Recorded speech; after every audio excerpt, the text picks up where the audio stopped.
I literally just got back from watching Deadpool and Wolverine, and it's like 10 o'clock at night right now, and I just wanted to give you my raw reaction and my thoughts to this movie. I thought this movie was great. I thought this movie definitely had the sauce. When the first Deadpool movie came out a few years ago, I was a huge fan. I've always been a huge MCU fan, a huge superhero fan, a huge comic book fan.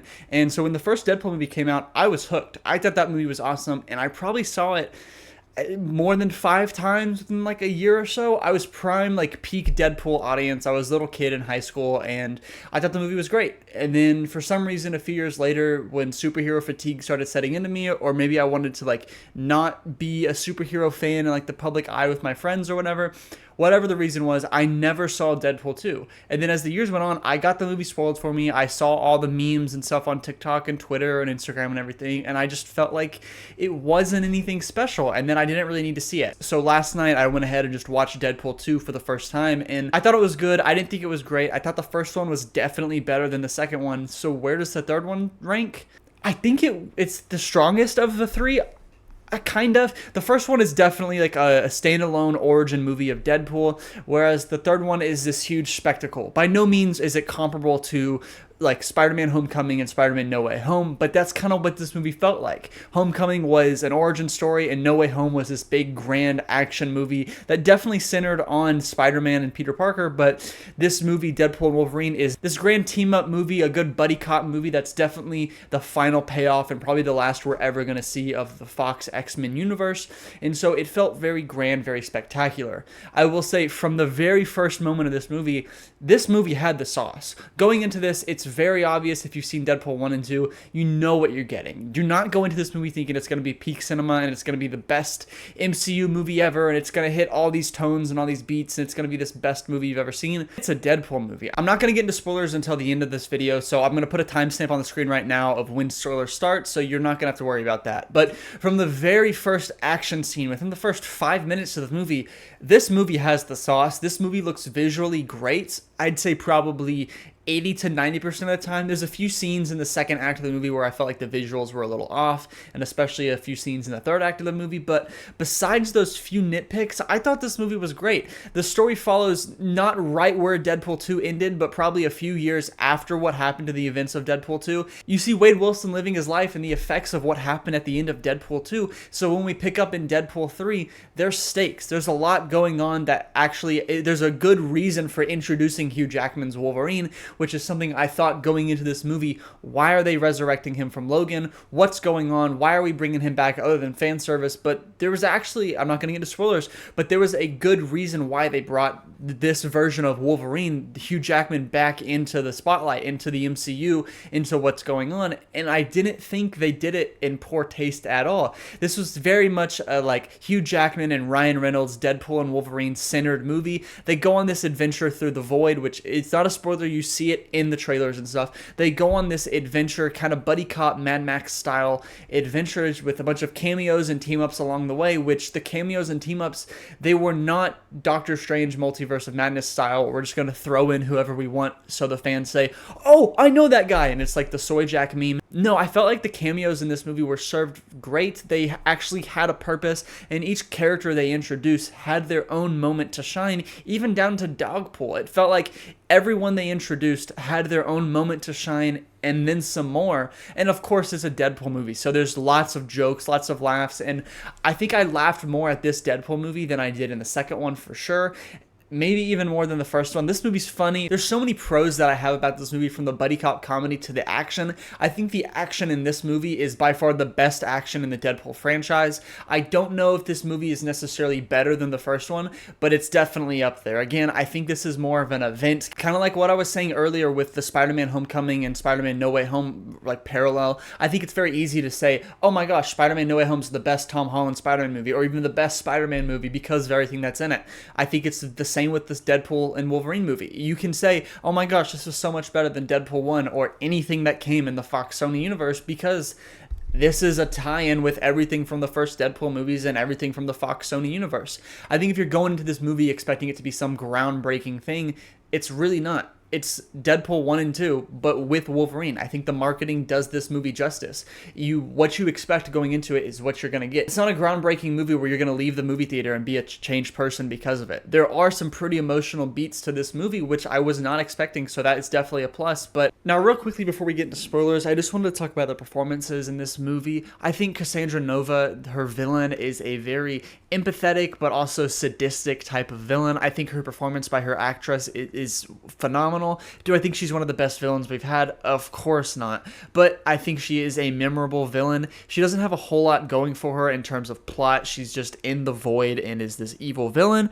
But she does have her reasoning for what her motives are, which I will get into spoilers. But obviously, everyone and their mother knows who Ryan Reynolds' version of Deadpool is. I think he's at his best in this movie. He's really into the role as himself. It's hard to tell where Ryan Reynolds starts and Deadpool ends. They just feel like one character, and honestly, he's at his best in these movies. Hugh Jackman's Wolverine is very interesting in this movie because it's not the Logan Wolverine that we're used to as an audience. This is a different take on the character that I'll get to in spoilers, but I think Hugh Jackman does a great job as being the Wolverine that we all know and love, but also a more rough around the edges version of him. Thing I'll say before we get into spoilers, like I said at the beginning of this video, I think the action in this movie is 100% some of the best action outside of the Guardians of the Galaxy movies that we have ever gotten in the MCU. This movie takes full advantage of the rated R rating with the action, the bloodiness, the gore, the language, everything they do in this movie, it's dialed up to the nines. I think the soundtrack in this movie is phenomenal. There's a few times in MCU moments when the needle drop hits and it just feels very forced. Deadpool plays into this with the forcedness. In the very opening montage, there's an action scene and it's done the whole time throughout the intro credits to bye bye bye, and you get a mix of Deadpool dancing and doing the bye bye bye dance, and then you see Deadpool murdering people. I think it's a phenomenal way to just set the tone for the movie along with the action and the comedy. And I know I've been praising this movie a lot because it definitely deserves it, but one of the very few cons that I actually had with this movie was the pacing in Act 2. It feels very repetitive with like the bits and the action pieces. Like I feel like a lot of it just drags on, and not that it was boring by any means, but it felt like, okay, we're in the second act of the film and we don't really know where else to progress this story except for moving to Act 3. So to pad for runtime, we're gonna have these two characters fight. We're gonna introduce these cameos. We're gonna make penis jokes. And yes, this is a Deadpool movie, so it feels almost ignorant of myself to complain about the stuff that we got in the second act, but from a movie-going perspective, at least in my opinion, I found myself in the second act just kind of waiting for more to happen. But I'm now gonna get into spoilers, so this is like your big spoiler warning, so if you don't want to see any spoilers, either stop the video and come back to it later, or just click off of it right now. Starting with spoilers, I think the cameos in this movie were great. We had Elektra, Gambit with Channing Tatum. We had the original Blade. Those were like the big cameos that we had. And then, oh my gosh, Chris Evans as Johnny Storm finally made an appearance, and then they instantly killed him off, which I thought was hilarious. At the end of the movie, we get put in this situation where Cassandra Nova is going to destroy the timeline and the universe that Wade Wilson was from, and I believe a few other like timeline multiverse stuff. And this is something I'll get to in a second with like the con and the multiverse plot of this movie. But there was this fake out where you think that Wolverine's going to sacrifice himself so Deadpool can go fight Cassandra Nova, but then it switches and Wolverine's going to go fight Cassandra Nova and Deadpool's going to sacrifice himself, and then it switches even again where both of them are going to sacrifice themselves in order to stop Cassandra Nova, and no one's going to fight her. And it didn't feel fake. It just, oh my gosh, you have two main characters who are going to like sacrifice themselves. I knew like they're not going to die, and so it felt like, again, especially with these two characters that are known to like survive punches and knives and even dying, it just felt like there was very low stakes with like the big third act finale of the movie. Getting into, again, what I thought with like the biggest con of this, again with low stakes, is that when you have, like, I call it the syndrome effect with like the multiverse plots. When everyone is super, no one is. When there's huge stakes with everything with the multiverse, we're like, if this universe is going to die, in this one, I don't care about all these different universes if one you tell and don't show, but also, oh my gosh, okay, so what if one universe gets pruned? We've never spent any time with this universe, so why should I care? Yes, Wade's universe is going to get pruned, but when it says, oh my gosh, Cassandra Nova is going to prune this universe and this one, we have to stop her. Like, I don't care, especially now this is in the MCU. We truly only care about the one MCU timeline. And this is made very apparent by Deadpool breaking the fourth wall a few times, saying that, like, this is why Marvel has failed with the MCU multiverse stuff. And so it's self-aware, but also I think this has to be the last hoorah for the multiverse stuff. I don't see a way where this self-referential MCU multiverse and, like, Deadpool's dogging on it, they go and just continue to do multiverse stuff. I think they have to usher in the mutant saga now. That being said, this is a Deadpool movie. The cameos are expected. The jokes, the irony, all of that is in this movie. It's great. The humor's awesome. The only cons I have is that it just felt a little sluggish at time introducing more cameos and stuff, but the cameos were paid off in service in a better way. Laura, the X-23, she's probably my favorite cameo in this. I'm glad that she didn't die. It seems like Elektra, Blade, and Gambit, that like other, and Johnny Storm, the other main cameos, they're dead. They're no longer here. And at the end of the movie, Deadpool gets his timeline back and is with Hugh Jackman's Wolverine from the timeline non of Logan, the one they brought him back from, where he failed as Wolverine, and then X-23 is with him now. But unless I missed something, I believe Deadpool and everyone else that's still alive, like his friends like Colossus and his girlfriend and Wolverine and X-23, if I'm not mistaken, they're still on Earth 1001 or whatever that is, not the main MCU timeline, even though that's what Deadpool wanted to do this entire time, was to save his family and then like bring them into the MCU timeline. So I'm not sure where the story is going to go moving forward, if Deadpool is going to somehow jump into the 616 universe or not, but we'll see. Real quickly, I wanted to touch on the Logan that we got in this movie. At the very beginning of the movie, Deadpool straight up says to us, the audience, and breaks the fourth wall, like, how are we going to do this without resurrecting the Logan from Logan? And he's like,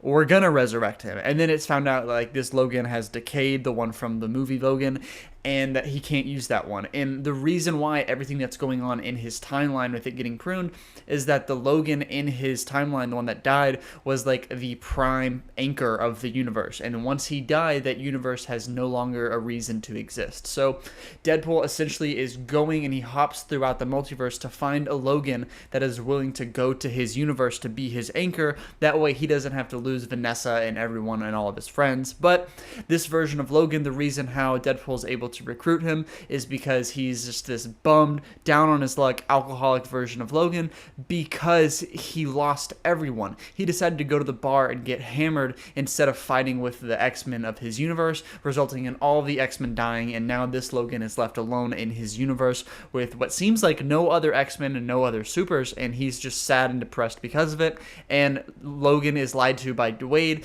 Wade tells him that if you come with me, there's a good chance we'll be able to get you back and do like a time travel thing to be back with all your friends from your original timeline, but that ends up not happening, and that's why at the end of this movie, X-23 and Logan go into Earth 1001 with Wade and the rest of the X-Force friends. It was spoiled on Instagram Reels right before I saw this movie by Marvel Studios themselves, posting the reveal that Laura X-23 is going to be in this movie. So my headcanon going into this is that they were somehow going to announce or usher in or introduce the new mutants and the new X-Men for the 616 Marvel Cinematic Universe, but that ended up not happening at the end of this movie, which I think honestly was a better decision, because now they get their own time to shine in their own origin movies rather than shoehorning them in at the end of this movie. But if I had it my way, I think introducing Laura X-23 as the main Wolverine moving forward in the MCU, I think that would be a really interesting take, because she's young, she seems to love the role, she's a great actress, she does a great job as X-23, and it would be a good way to keep Deadpool tied into his favorite version of like the Logan Prime from his universe if he and X-23 gets transferred from their world into the 616 Marvel Universe. But that's just my thoughts. What do you guys think they're going to do on how they're going to transfer this version of Deadpool into the 616 Marvel Universe, if they're even going to do that? But that's really all I have for this video. I thought this movie was great. I think ranking this amongst MCU movies and saying like, oh, this was a 10 out of 10 or this was a 7 out of 10 or whatever, I don't think that is like a proper way to kind of review this movie. I think this movie was great. I give it 2 thumbs up, but I think going into this, like, you know it's going to be a Deadpool movie, and so it's different from an MCU movie or a superhero movie or just a regular movie. So I genuinely think it's hard to compare this and put it on a scale of where it stacks up against other MCU movies. Overall, if I absolutely had to, I think I would give it like an 8 out of 10. This movie is great. This movie has the sauce, but I think the best way to review this is to just say it's a thumbs up. It's a great movie. I think the first one is stronger. This one is a better like spectacle and event, and then the second one is kind of a snooze fest in my opinion. All that being said, since this is the only MCU movie being released this year, and the fact that this was a spectacular movie, I think it's safe to say as Marvel fans, we're so back. I saw the trailer for Captain America Brand New World or New World Order or whatever it's called. That movie looks really good, and I'm starting to think that since Marvel is now focusing more on their characters rather than the multiverse plot, I'm crossing my fingers and hoping that we're so back as Marvel fans and that they're going to continue moving in the right direction. But that's really all I have for now. So if you've seen this movie, let me know your thoughts. Let me know your thoughts on the video. Let me know what content you'd like to see from me moving forward. If you haven't already, please like and subscribe. It just helps the channel grow, helps me know that you guys like the videos, and I'll keep making more because of them. But that's all I have for now. Take care.